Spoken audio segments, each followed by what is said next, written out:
So part 2, Black History Month. We just closed out Black History Month. What? Let's go. Big shout out. No, it's every month. It's every They month. should change it to We're June. in Melanin March now. So. Yes. Okay, I love that. I love that. March. Yes. I like that. And I actually wanted in to that. ask. I actually wanted to ask this question in the beginning to be like kind of like an icebreaker, since not everybody knew each other. But y'all killed it at the beginning, so it was no need. But I do feel like this is a great question. So whose leadership style do you guys prefer? It's not a versus, just like how do you guys resonate with? Because they both deserve their flowers and they both picked up their crosses and did what they had to do for the civil rights movement. So non-violent resistance or by any means necessary. We go by Malcolm X. Yeah, any yeah. means necessary. By any means necessary. Yeah, Malcolm X. Yeah, for sure. What before we go into the whole, of course, Malcolm X is obviously the popular choice. They both had remarkable approaches. Of course, MLK had his more non-violent, amicable, lovable atmosphere, passionate approach. Malcolm was more stern. He was more assertive. He was direct. He knew what he wanted. And so it's crazy because you see later on how their lives playing out, like how their lives play out. Martin and Malcolm actually only ever met once. They only met once. Yeah.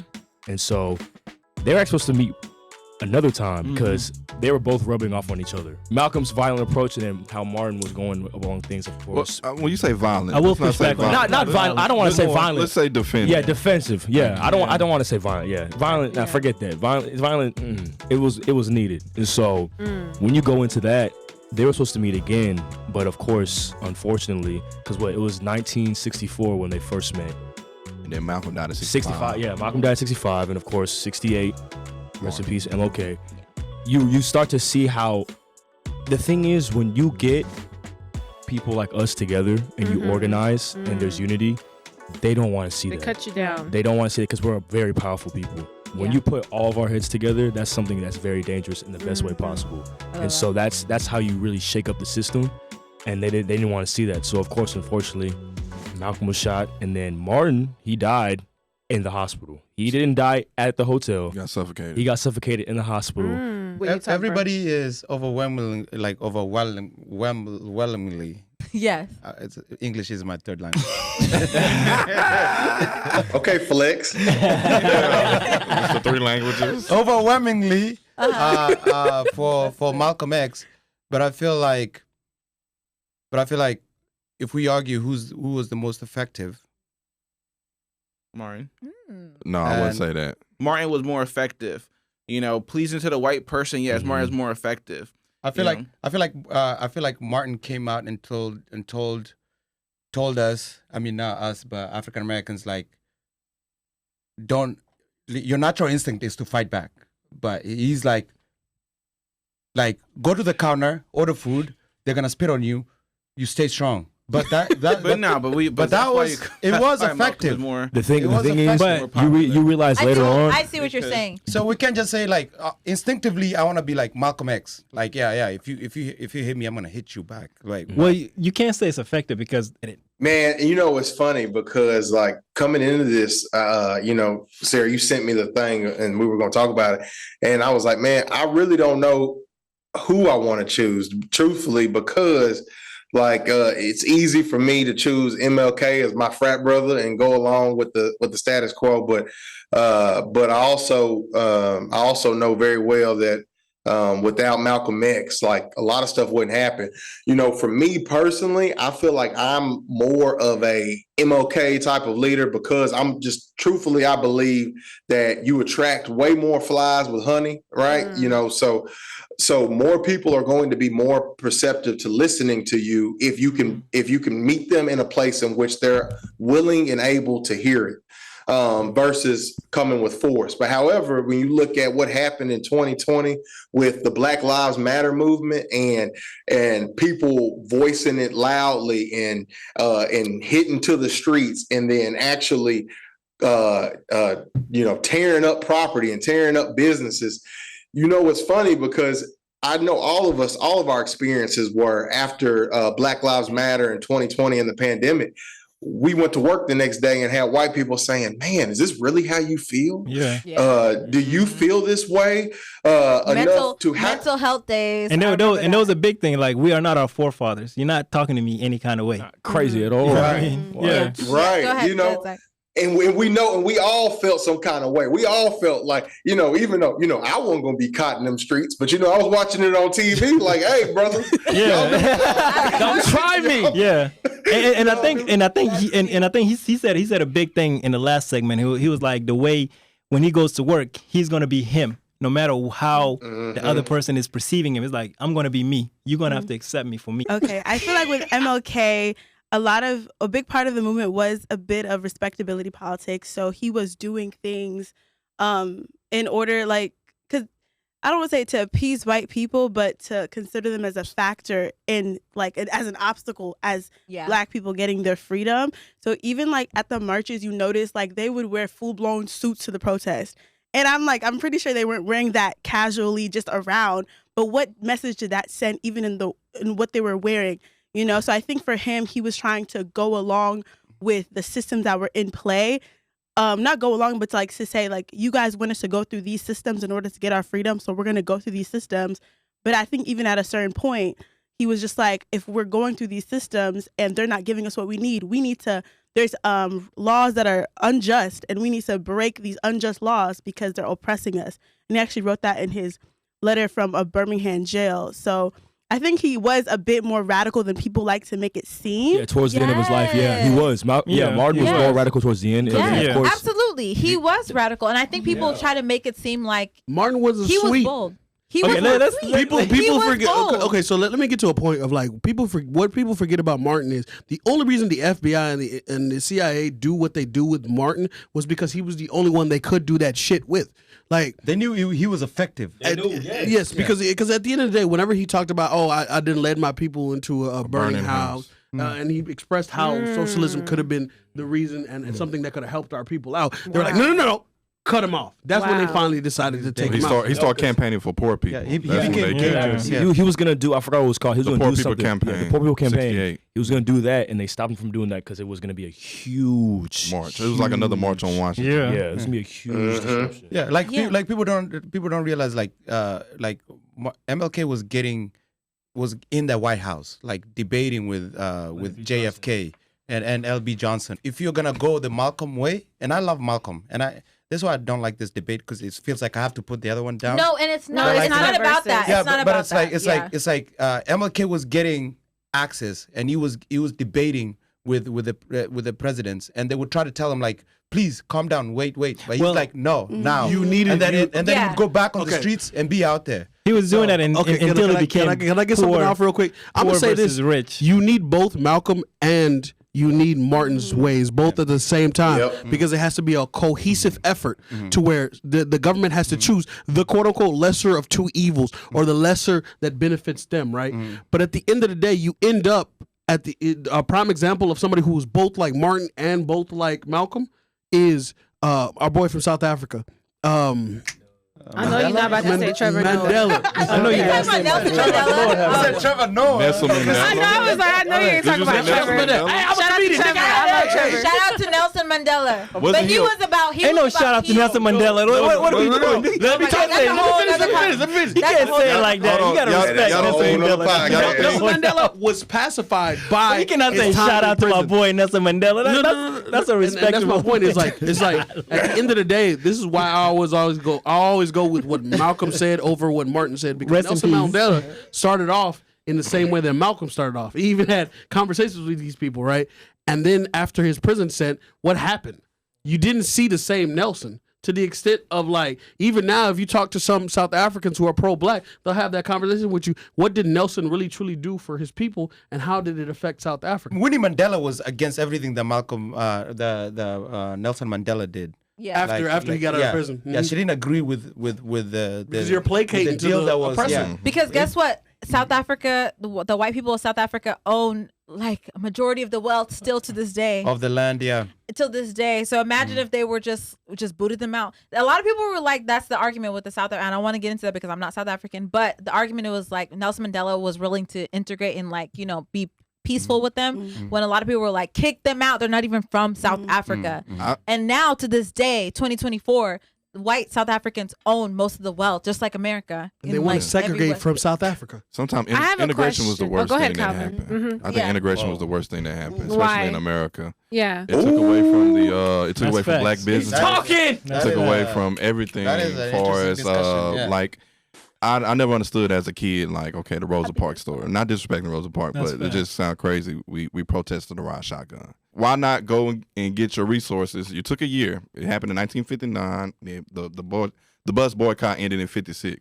Why not, when you took all those resources, buy your own bus? Let's go. Get your own bus line. There we go. But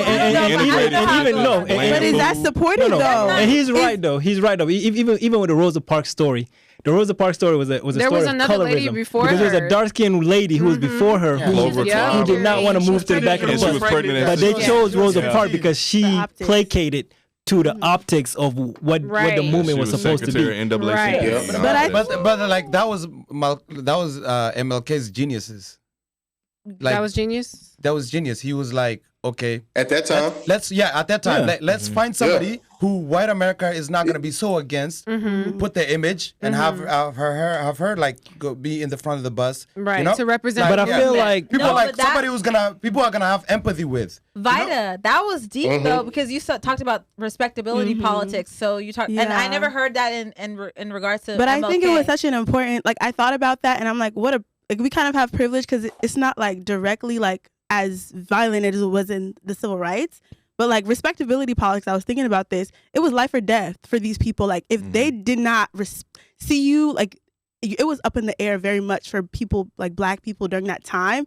So I could see why they played into that so well, because if they could just pick you up off the street if you looked at a white woman sideways or in the Jim Crow South, like the way we studied it, I'm like, this is crazy, like that these people were living this way. So you're saying that one of the good ones was the ones that had to be hurt so that they could see all of them as people.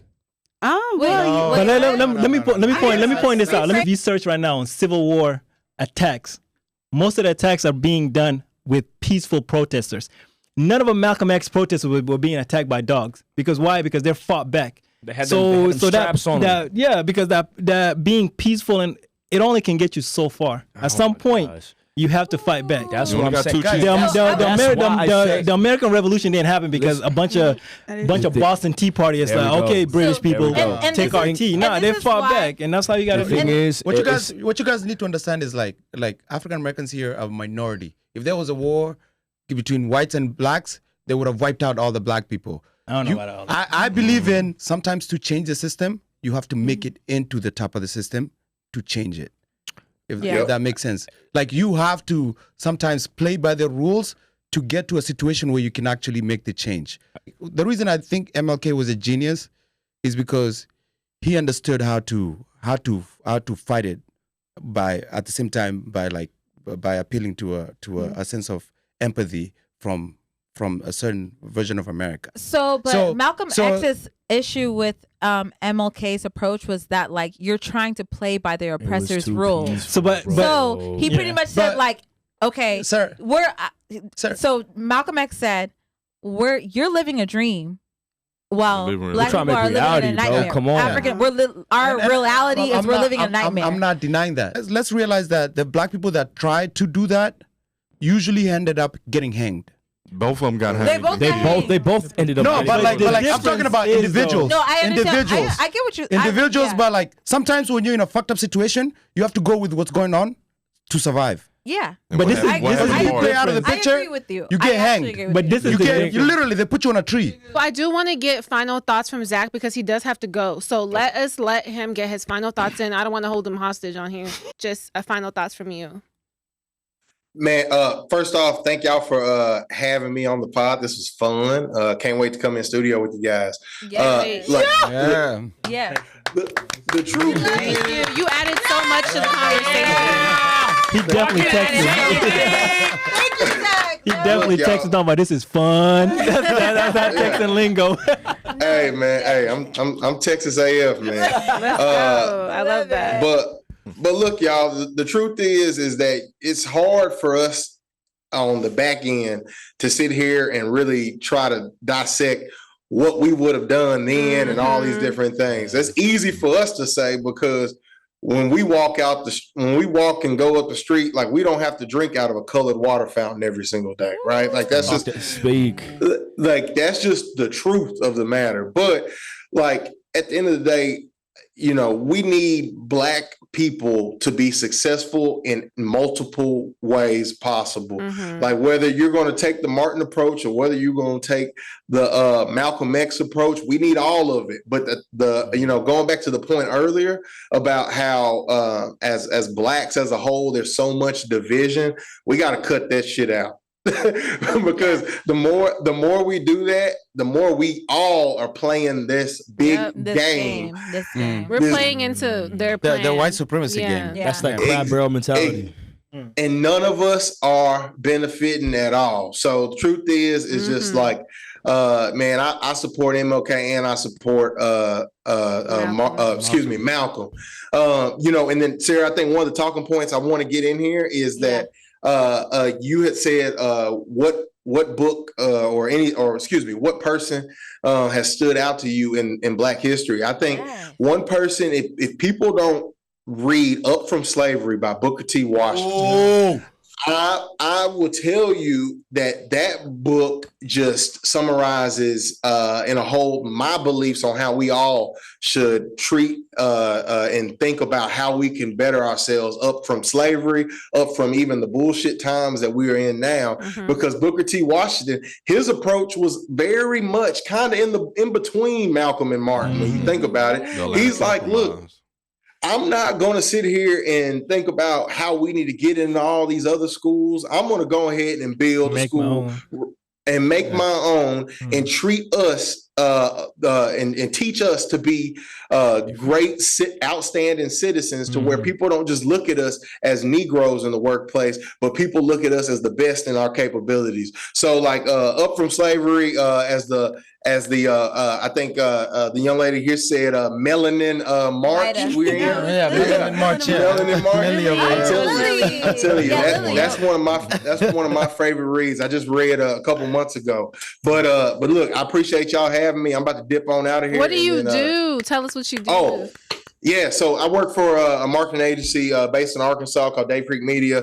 I'm a marketing exec for them. If you need any help with any marketing stuff, I got some people that can help you with some of that. We will be reaching out. We'll be in contact. Yes. We'll be in touch. I got some. My black ass gonna be in contact too. I need somebody. I need to make money out of social media shit. Help me, nigga. Well, but you know, I'm not a big social media guy, but I got a team of people that do all that stuff. Zach, before you leave, are African people allowed to say the N-word? Yes. Okay, let's talk. Let him answer. That's a new. Yes. That's a nuanced conversation. You know, I gotta throw a bomb. It's a lot behind that. We can say that for the next episode. Let's talk about that. I love that political correct answer. Thank you, Zach. Thank you so much. Thank you. Bye. So Zach left the studio. I mean, he's not even in the studio, but he left virtually. So Zach gone. Zach is gone. Okay, you know, our audience knows what goes on. We got stuff to do. Okay, but Zach had to go. And we ended off with a little spicy cliffhanger, which we will spicy address. Cliffhanger. I actually genuinely wanted to know that. That's a good question. But we will get to it in this episode, in this topic. But before we do that, I actually want to kind of get closing arguments or closing thoughts about, because nobody really closed out and said who's the approach that they prefer. You know, it was more so like back and forth. So, preferably, which approach would you personally take? And it's not a versus, because I think that both they Malcolm were effective X, in their own ways. Yes, and Martin Luther King deserve their flowers, and they did what they had to do as far as like what they felt like, and they were part of the civil rights movement in such a huge way. So it's not a versus, but more so like personal approach. I feel like I would take the MLK approach, because I feel like you said, you might have to go through these hoops and loops and all that, but sometimes that's necessary to get your message across.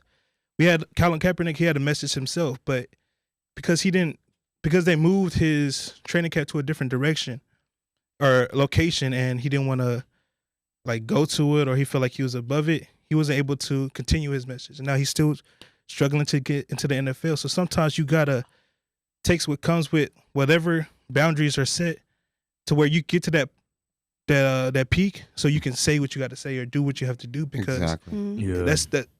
It sucks, but you have to do it. Someone has to go through it. Yeah. Right.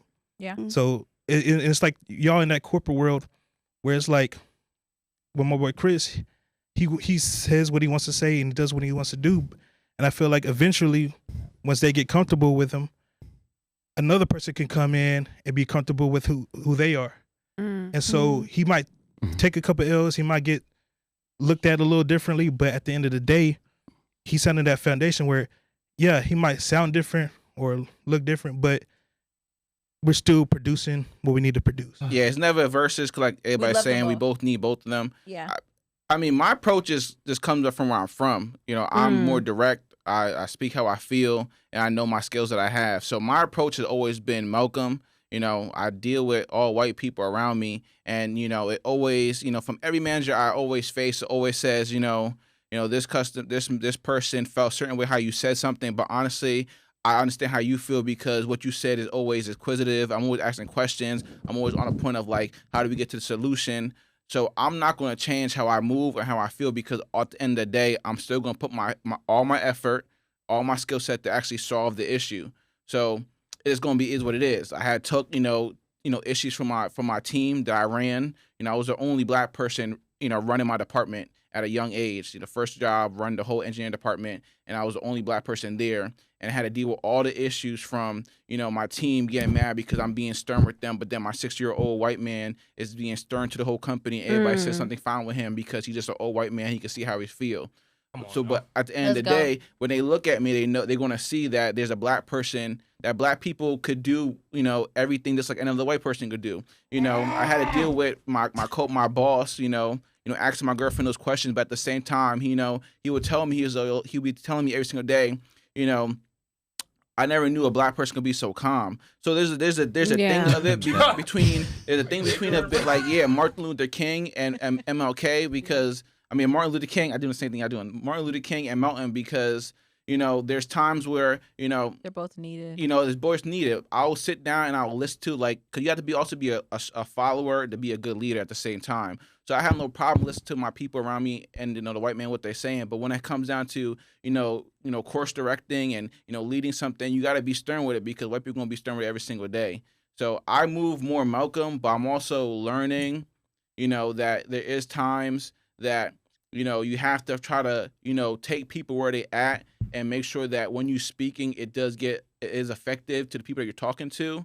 But at the same time, I know that when people look at me, they see a black man and it's something they want to see uneducated because how I move and how I talk. But you're not going to let people just disrespect you and think that you're inadequate to doing the abilities that everybody else is doing. Yeah. So you have to just be, confident with yourself and be stern with it. And that's what I feel like Malcolm was mostly doing. It's like, stand where you are, stand your ground, and make action with it. So come on, TED Talk. Yes, and I think with Malcolm X and Martin Luther King, we often vilify one or the other and sanctify the other, which is why when we do the conversation, people see it as the verses, and I don't never want it to be a verses because they both serve their purpose, and I think it's just that was on purpose. That was by design to make one be put on a pedestal and make Malcolm look like he was violent and he was not the line that the way that we were supposed to go. And that was by design, because I remember when I was in school and we learned about MLK,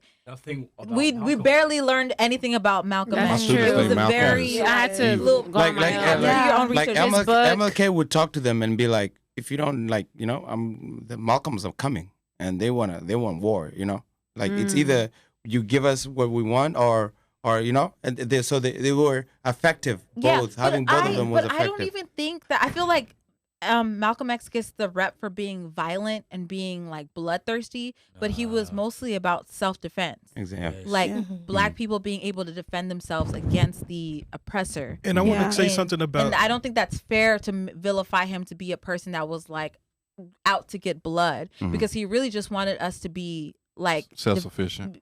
Sufficient. And I think because that was a shock to the people. Militarily, yes, in every way. It's unfortunate how even Martin Luther King Jr., he said a lot of things in his life, And a lot of times people will use what he said as justification for their own causes. Like people will, like even with the Israel-Palestine stuff, people have been using the people that are defending genocide. They're the ones that they're saying, well, Martin Luther King said X, Y, Z. And it's just like, y'all aren't even getting the whole picture. So I think with Malcolm X, people can't misconstrue what he says. So but with Martin Luther King Jr., because it covered an umbrella of all things, people are able to be like, well, he said this, that, and the third, and like this peace, love, and happiness message, but people aren't really getting the whole context of what he's saying. Yeah. So I would say I know more about Martin Luther King Jr. So I like his approach because he was able to really see the struggles of other people in other countries. Like in the book that I mentioned in the last podcast episode,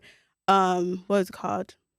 Caste. So in that book, I learned that he actually went to India, and there was a caste system there with the Dalit people of India called the Untouchables, and these people were the lowest of the lows. When Martin Luther King Jr. went to India, they actually identified him as an untouchable. They were able to see the struggle of the people in America, the African American people, and they were able to identify with that movement of what the people here were fighting for, and they were also able to identify Martin Luther King Jr. as a fellow untouchable.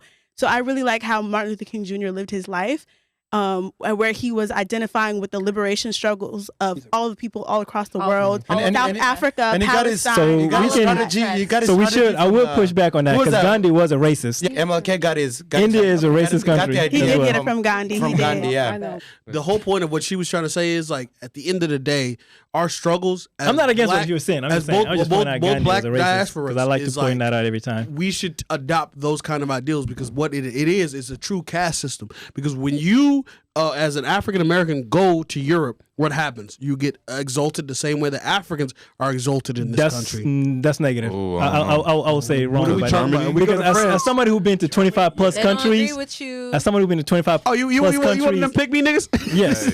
There's a difference when you pull up and they see you. I might look African until our American passport comes out. That's my point, dickhead. I mean, my bad. That's a negative because if you allow me to expand my point, because that's the difference between MLK and Malcolm X was because in the beginning MLK was about black versus white, and that's how Malcolm X was black versus white until he took the trip to Mecca and on the Hajj, and he's seen that in Mecca when they was praying, it was black, white, Asians, everybody was there. So when he came back, it was not about black versus white no more. So that's why the Nation of Islam kicked him out because his mindset changed from black versus white to the oppressed versus the oppressor, from the rich versus the poor. And that's and at the end of the day, that's how. And she even pointed out because race is a social construct. There's no black, there's no white, there's no yellow. It's the rich versus divide the poor. And conquer. Yeah, dividing because if you're rich, I'm gonna tell you right now. When you say Middle Eastern are not all loving, it's not. I'm not pointing at that. At the end of the day, everybody got bigotry. I don't like certain people. Everybody don't like certain people. Me personally, I don't like everybody. So my certain people, I'm a racist against everybody. But what I'm trying to say is that what I'm trying to say, and it's on your point because you can say Middle Eastern. They do look at us. They do call us Ebed and all that stuff. But they started the slave trade. If you're African and you are rich, when you look at like the richest person, Mansa Musa, when he took the Hajj to Mecca, they did not call him a slave. There's no difference between black versus white. If you're rich and you're black, you will get into all of the spaces that white people can. No, you won't. Something that we forget is on the East African coast there was slavery. It was slavery, and they're like, and this is personal because I have a family story about slavers coming to our village. So Middle Easterns came to South Sudan to take slaves, and.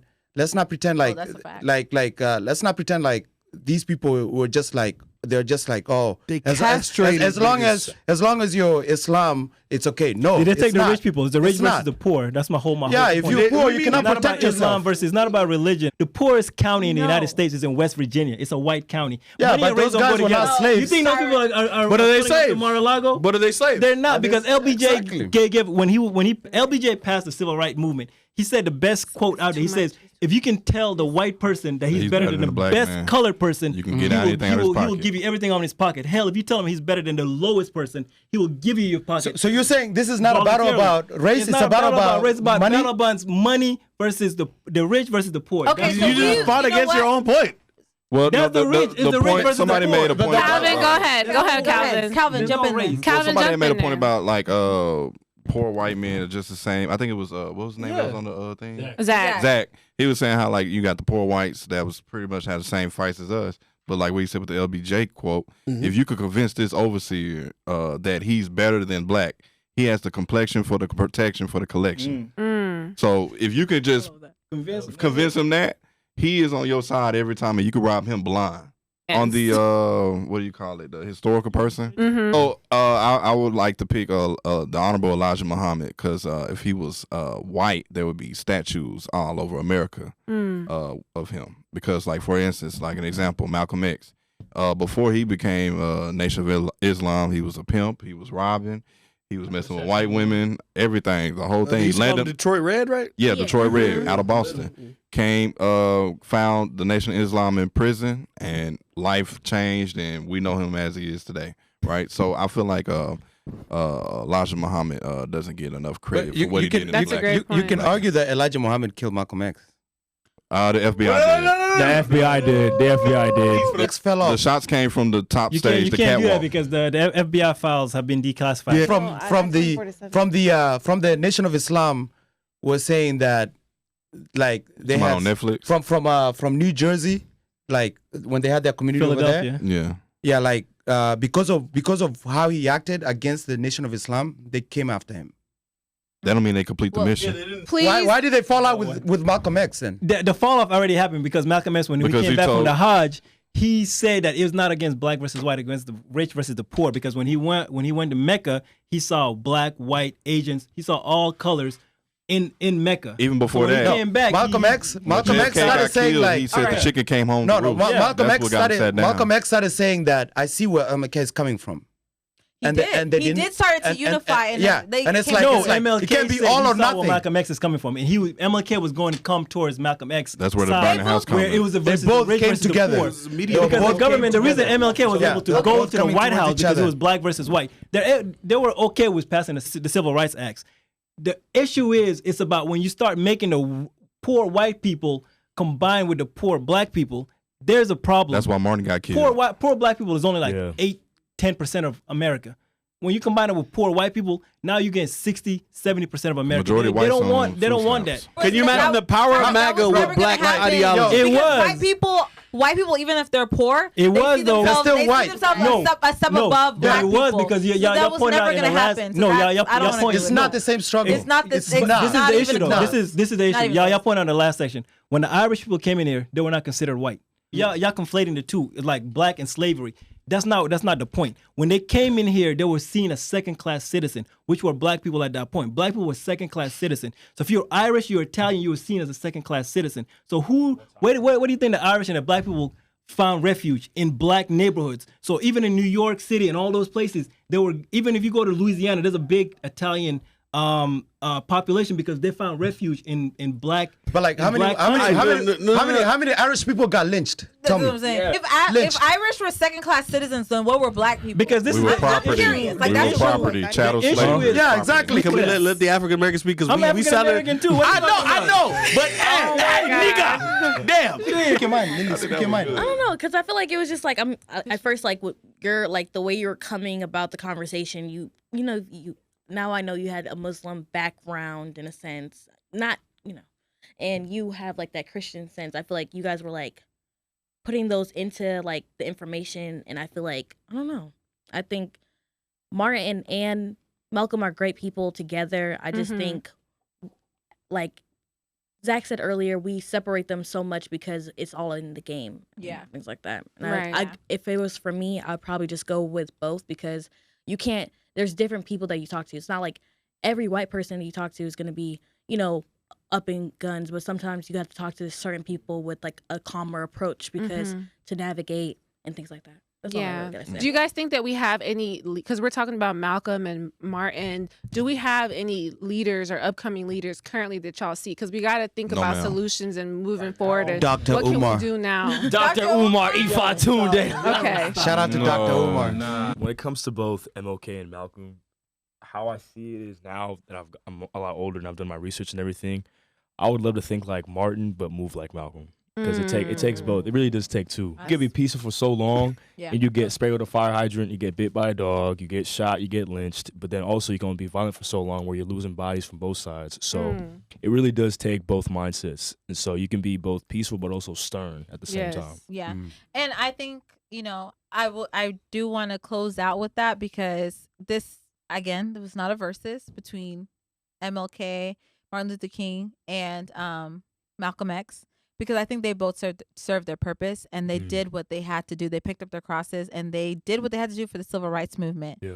I do think that politically there is, or systematically there is a hierarchy that we have MLK Day. Where's Malcolm X Day? Because exactly. Do we really have a Malcolm X Day? No, we don't. Oh, okay. But I'm like, there's a hierarchy, and from what I've learned is like MLK is good and Malcolm X was bad. And I think that they were both excellent leaders and they served their community in the way that they saw fit. And I appreciate you guys for like contributing to that conversation because I really didn't want it to make it like a negative, like a fight, but just the approach, because that's important. Like how we see, how we approach like civil rights and like social justice and all of that. And there was an African-American historian who said, we all Black people have Malcolm X and Dr. Martin Luther King in us. There's a side of us that's like Malcolm X where we don't want anybody to mess with us. And we're going to fight against that. But there's also a side of us that where we just want peace.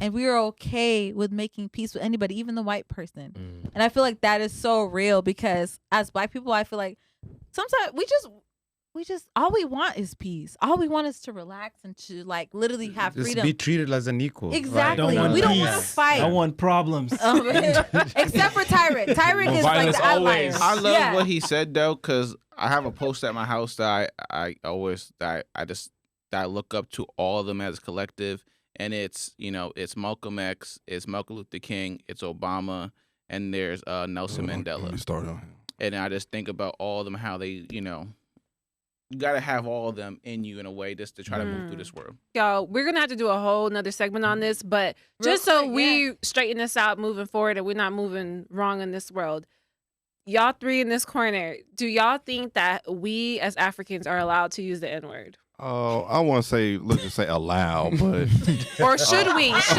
Should we? Should we or should we? I'm gonna give it to you this way. Like, I don't think, like, because most of us grew up here in Dallas.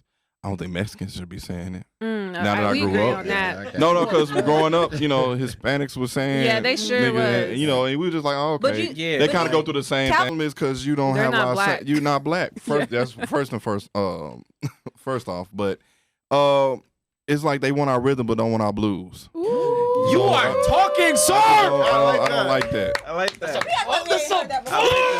it hits different. They hit different when you hear it. That's a clip. Can you say that again? Can you say that again, Calvin? They don't want our rhythm, but they want our blues. They want our rhythm, but they don't want our blues, man. And it's a hot commodity when being Black. I feel like even with I just feel like Black Americans, we just get shitted on sometimes after what we put up, and we're very loving people. We accept any and everybody, open arms. Y'all do. You know what I'm saying? Now we might go, but that's gonna happen. But it's like we Let's go back. I just feel like like the whole we don't know where we come from. We've been in America for over 500 years. So like I say, I'm from Texas. Born here. So are born and raised. Are allowed to say or not? Do you think we should? Not allowed, but do you think we should? I think if maybe let me just say overall. Let's just say no. Are like, what do you think? Like, do you know the history behind it? That's all. That's why I would ask. You just using it freely. Go ahead. Can I fight back a little bit? Yeah, go ahead. They were calling us niggas in the continent, like. But where did nigga come from? No, but like white man. In America. It's like but we know Negro is Black. No. Right? Nigger was used in the African continent. Yeah, but it's different because was your grandparent on her birth certificate? Do it say nigger on there? Thank you, sir. I feel like when it comes to the my word, great grandmother, it says nigger on there. Her mama, it says nigger on her race. It's a little different. Yeah. I don't know about the African passport from the 1930s and 1940s.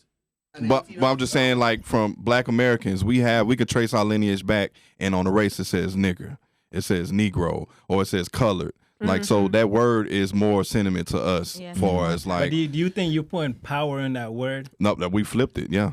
That's the issue. That's why y'all use it so freely from rap music. I feel like rap music. Like it's become.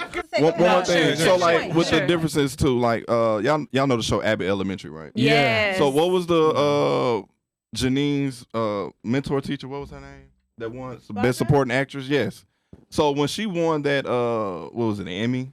Mm-hmm. They didn't say African American. They said the first Jamaican American. Oh. So when we feel like as Black Americans, when it's something successful, you delineate yourself from us. Oh, we the first Nigerian American to be a doctor here, or we the first Jamaican American. But when something bad, oh, that Black person. Right. Now we get that dirty laundry, and that's what I don't like. I somewhat agree with you, but I feel like can Africans say it in America? Yes, because I've been around them to where the point where. We got called the N-word, and they have the same type of passion that we would have. You know what I'm saying? Now, I feel like when you can accept that word and you feel the same emotions that I might have, then yeah. Now, the Black people in the UK, it's a little different. You feel me? It don't even sound right. Yeah, it don't sound like it. When I hear y'all say it, it's kind of awkward. But I feel like when I feel like they might not have the original. They weren't there originally to take it, but they get it too, and they know where it comes from, and they know that it's not a term of endearment at all, right? It just doesn't sound right. It doesn't sound right, but you stupid. It still hurts. It still hurts them just as much as it hurts us. That's what I say. That's what I say. You can't niggas. Y'all good, but chill out. If you call a Brit a nigga, he just gonna be like, "Well, I'm British." So I just want to ask the viewers, what do you think is correct? Should Africans use the N-word or should they not? Can I reply to Chris? Can I reply to real quick? Can I reply to Chris real quick? Because Emmanuel uses the word all the time. Yeah. Because here's the thing: me and Chris have had brothers in both sides of the community, from African to African American, who have passed away, who have been sent to jail, who have gone through what it is to be Black in America. And at the end of the day, we were all still been through the same situations. We were in the cop cars together. We were in situations where we in the country just chilling. Like, me and Chris have been through all of that. But at the end of the day, they never looked at me and be like, "Oh, he an African brother, so he different."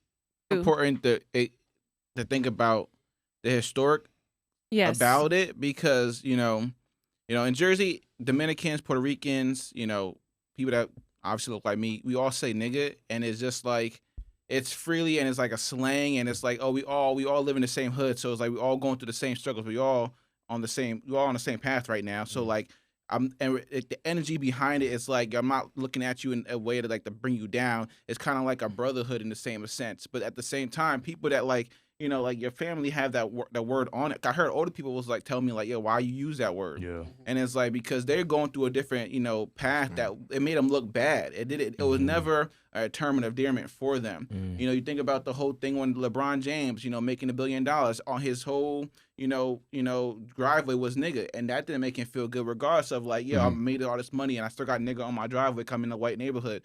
So it's like, I don't think. But would they do that to an African athlete? Yeah. I haven't seen No, they wouldn't. Honestly, I don't think they would. They won't do that. They'll throw bananas at an But they'll call you. We got to push back because there are many instances in the EPL where they call black players and they make monkey noises. So the nigger is not just an American thing. But the history behind it, is in America, but dodge the word altogether, bro. I want to disagree. Just don't use it. I want to disagree in some capacity about it. People using it as a form of like saying like we've all been through the same thing.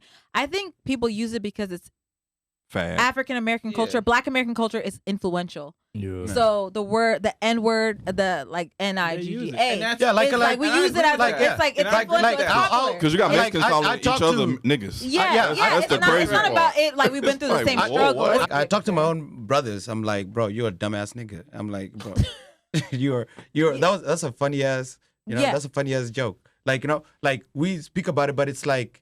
Because we have picked up coming here. We have picked up the African American culture, and it's become part of our family. The way we speak towards each other. So it's like, it's all about like where it comes from. But it's like someone getting a nickname. and somebody outside of that family try to call him that nickname. Nah, bro, you can't call him that. Like we got a friend from high school named Wookie. We're not gonna say his real name, but Wookie, right? Yeah. We gave him that name by scoring and everything. But let somebody on the outside call him Wookie. Nah, bro, we charging you up. So, no, you're not can't call him Wookie. Let a white person call him Black Mike. That would be an issue. Yeah, Right, exactly. So then, Calvin, or I mean, Calvin and Chris, he said it. Are we? You so ain't we're in the not. We're not family. allowed to work African American. We should refrain. We should refrain. I would say more distant cousins than brothers. Oh, okay. Damn. Okay, I'm with. There's still family. No, because this is an important conversation to have to see your I would perspective. say more because we've been over here for over 500 years. We create our own culture and nationality and everything. Right. You know, we not. Sometimes we go to Africa. We probably won't be African enough. They're gonna still looking at us. You American. We're not even African. As many times We're I got not called. even African. Right, and y'all got time. Yeah. So imagine us going over there. As many times I got. Let me put you on As game. many So times let me I got called African booty scratcher, I have the right to say nigga. Sorry, Mr. Big Chest Man. So let's go back to segregation. Let's say me and Tyreek go to a white only restaurant, like how they was doing the countertop protestations, right? I mean, protests. They wouldn't let me in. They would let Tyreek in because he's a different black. No.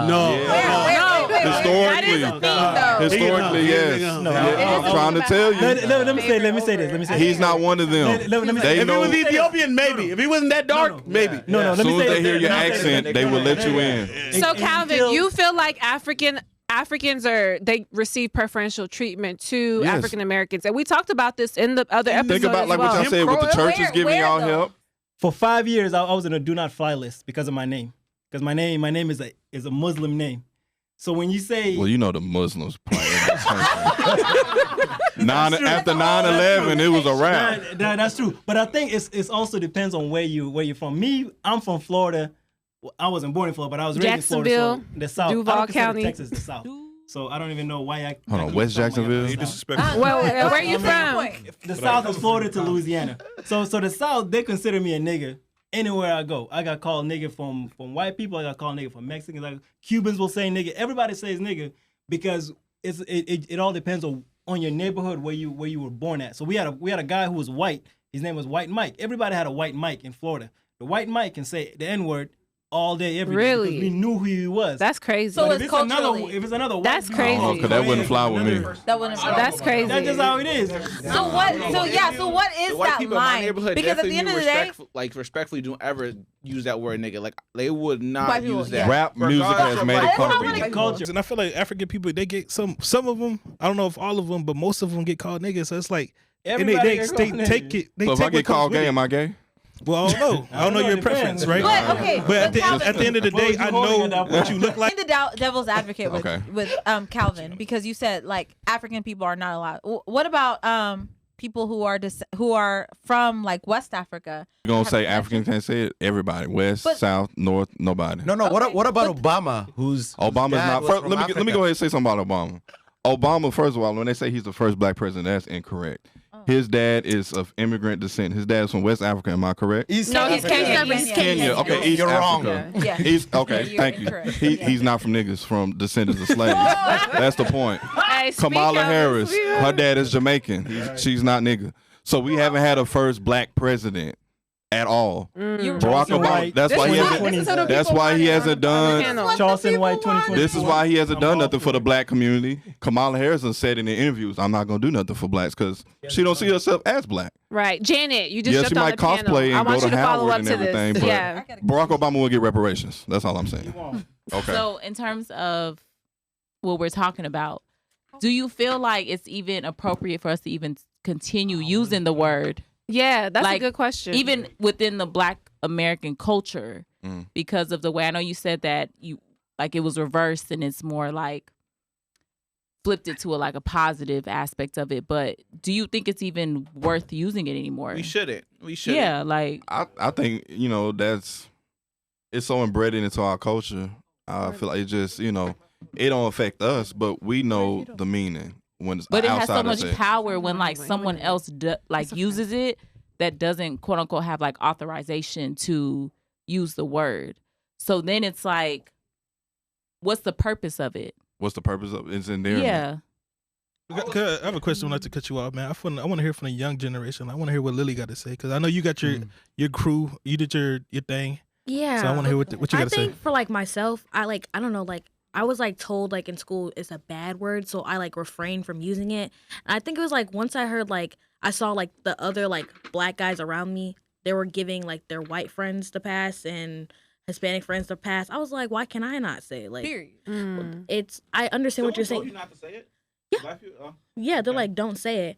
But when I got around like people that were like saying it and white people using it and trying to be funny with me, I was like, you know what? I'll just use it back because you're using it against me. They would let white folks say nigga. So like, yes, like it got to the point I would argue.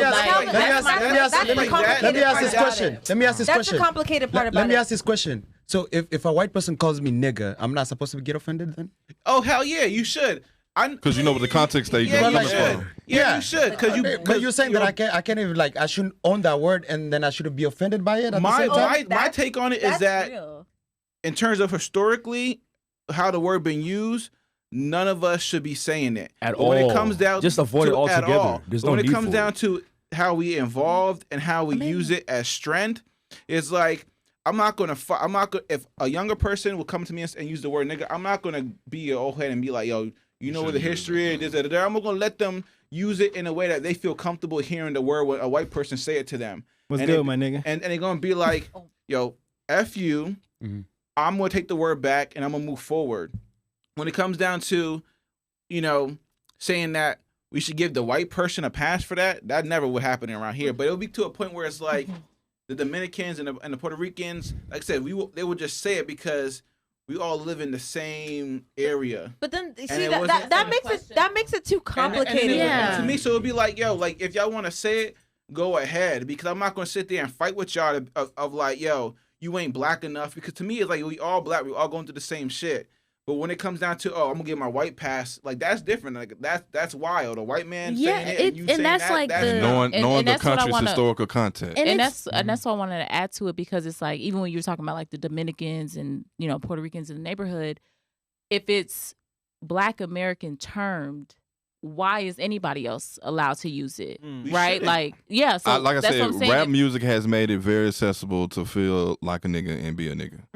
Because that's where it came from. And we not in these suburban neighborhoods or when like in the 80s and 90s where white kids was rapping these lyrics and being able to say nigga to one another and all that stuff. They still doing it now. Yeah, we couldn't control who can say it, but they know who to say it in front of. They know who not to say it in front of. I done checked a few people in the army that thought they could just say it in front of me or jokingly. So it all depends on who that person is. And I think regionally, I think it comes from like I don't really see too many people in the South as whites boldly would say it. Yeah, that's facts. That wasn't more in the Midwest. So yeah, so I think regionally, like down south, because we know our roots and where everything. Like, we ain't playing that. Yeah, we'll joke with you and all that, but you come around now, there's constant. You gonna see a real nigga come out for real. Yeah, but when you say region, like in New York, Dominicans. If you pull up on a Dominican, they'll say me no black, but they'll say the N-word left and right because Fat Joe, all the guys, they'll say nigga left and right, but they will never say they're black. They never say they're African. They'll say they're Dominican. Because when we go to jail, you gonna know who your real race is. Yeah, because you gotta pick a side. Yeah, you do. That's fact. You gotta pick one. I feel like, I agree with that. Like, okay, if you're not gonna if you want to use the word, are you gonna pick up the struggle too? And like, say that again. And that's the part where I get confused about too, because I personally don't feel comfortable using the word just because I don't feel like it's not a native tongue for you. It's not native, but I'm also like not as connected. I'm not like even West African. Like where the history of slavery is like more interconnected and there's like closer proximity. Yes, we have slavery in East Africa, but it's like a different version. But Sarah, if somebody called you nigga, how would you feel? The Arabs was castrating. Wait, hold on, one at a time. You said what? If somebody called you nigga, though, how would that make? Oh yeah, I would feel connected to that word because I know they're saying that because I'm black. But it depends though. But the word itself. The N-word was used with people like slaves, like during the slave trade. Like nigga was a person. But I also push back because I do think on a woman's side. No. I'm on your side. Yeah. On the woman's side, women don't call each other nigger. It's mostly on the men's side. Hold on, they call each other bitches. They do. They be like, bitch. But they don't call themselves niggas. It's mostly on our side. I was like, yo, my nigga is good. Even on my end, I rarely use the word unless I'm around certain people. When I'm back in Florida, I talk the Florida lingo because it's a different lingo than if I'm here. If I say jit here, nobody knows what jit is. So you know what to say and what not to say. Yeah. No, it's not about that. It's about how you adapt around the people you are with. But when I'm with my Florida people and I'm just talking, it doesn't mean like I'm going to oh shit, I'm in Florida people. It just comes naturally. I'm like, yo, what's good, my jit? What you doing? So if I'm here, I'm not going to say the word jit because nobody here knows what the word jit is. Do you think rap music made nigga too comfortable for? Yeah, because the rap culture made it comfortable. You can just say the word. Right. Nobody knew what ops was 10, 15 years ago. Now everybody say who the ops. They know what I got ops. Like that's abbreviation. Like you live in McKinney. But there's a historical. You live in McKinney. You ain't got no ops. You live in the suburbs. They talking about ops. I am gonna go ahead and close it out, Sarah. I'm sorry. We could be here all night. I'm all included in the conversation. I was a panelist today. This one, I hope y'all were able to keep up. Moderator. Yeah, I hope you guys were able to keep up because this one was a very fiery one. But if anybody has anything they want to say, please say it as we go around the table and get your social media handles. So my name is Tariq. Instagram, I guess. Yeah, Arnabe20. That's about it. I ain't got nothing else. Okay, perfect. All right. Am I go? Yes. It was Chris Allen, one half of PSP Productions. You know what I'm saying? Follow me at PSP Shabazz on TikTok. You know what I'm saying? Shout out to my boy Manuel at TikTok as well. The other half of PSP. Follow us. Your big homie Chris, beautiful cerebral, BEU cerebral. Another one half of Along Came HK. My mind is a beautiful thing to waste. Y'all are sick. My name's Calvin Ford. My Instagram is Paw_Ford. That's PAW_Ford, like the truck. Hey everybody, my name is Holly, and my Hollywood. my IG is Miss MS Honey Holly with the Y, and then also Long Came Holly. I'm the H with the HK. Y'all are adorable. We love Black Love. Go ahead, Miss Lily. Hi, my name is Lily Quill, and you can find my Instagram and TikTok at Lily LILY_KUEL. Willie Lukiru. This is chaos in the background. Willie Lukiru. You can find me on Instagram at WillieFast_. And then what is good, y'all? Edward Dimitri. You can find me Edward Dimitri_. And always remember, the key is to educate yourself, and then from that you lead others very well. Love that. Facts. Best friend. Hey y'all, my name is Janet. You can follow me, Janet O'Corkin. But yeah, just follow me IG, TikTok, YouTube, all the same. Yeah. I do want to thank our panel. Calvin, thank you so much for coming. Like, you haven't been on the panel before. I appreciate you. We hope that you'll come back. We hope we ain't scare you off. Love you, Calvin. Yes, I'm not please. teaching the youth. Thank you. And Holly's been here before, but this is her first time actually on camera. Thank you, sis. We've been friends since 7th grade. Middle school. Oh, wait, I didn't introduce. I plug myself. PSP. Oh, Lord. PSP Angoy. What's PSP stand for? Plus size pretty boy. Emmanuel Angoy. And also Calvin. You're going to be on the episode. And we going to get to scoring on each other. Yes, Calvin. So much fun. It was a lot. We usually don't have this big of a panel. This is a first, and it was a lot to manage, but we needed everybody's opinions. Yeah. Holly, thank you so much, sis. Like sister for life. I really appreciate you. Lily, thank you so much. This is your second time coming back. Thank you so much, sis. It's really important for us to bring in the younger generation so it can balance out what we have going through and kind of get your perspective. As of this week, it was my birthday on Tuesday. Oh, 19! Happy belated birthday, sis. I saw that. And if you guys want to get your hair done or anything like that, please tap in with her social media. She is bomb. As you can see, what is this? The Kinky Straight. Kinky Straight. Beautiful, beautiful sis. Your hair has been laid. We love that. Willie, thank you for coming back again. We always appreciate your perspective.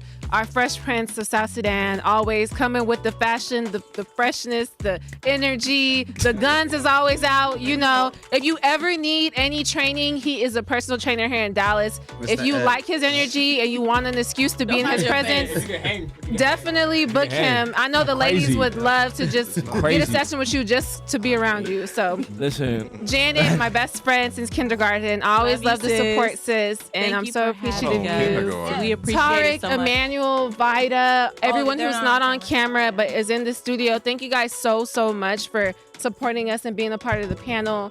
And Spider, our engineer. And thank you guys. Thank you. Thank you. And I'll let Sarah close us out, but I just wanted to appreciate everyone because this was a long episode and you guys stuck it through, so it was a lot. And thank you to our audience, the audience who watches and like contributes to our conversation. They give us topics, they tell us like do this, do that. And you do it from like a good place and good intentions. Like we thank you so much. Like for watching for sure.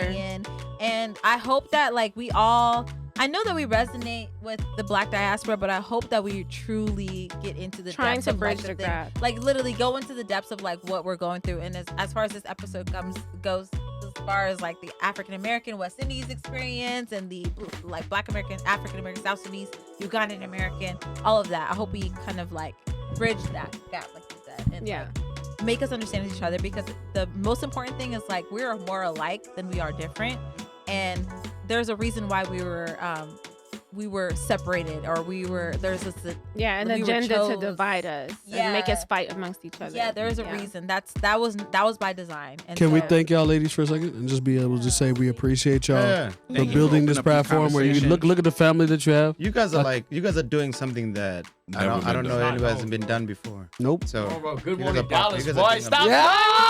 Those are our girls, and shout out to our girls because they the ones. I think we need a bigger space. The family is growing. Hey, I think it's that time to, you know what I'm saying? No, we appreciate y'all. You guys Thank are the bulk of what Ladies of Sosa is about. about. We'd be nothing without our panel. Amplifying the voices of our panel, and like you guys are what makes our show. So don't even thank us. We thank you guys. No, don't lie. I done seen the work you did. No, don't deflect. We gotta tell you we love it. Hey, we love Ladies of Sosa on 3. 1, 2, 3. We love Ladies of Thank you guys. Be sure to like, comment, share, subscribe, and we'll catch you guys in the next episode. Bye, guys. Hit that like button. Leave a comment. Leave a comment too. Oh man. I say comment. Oh, you did.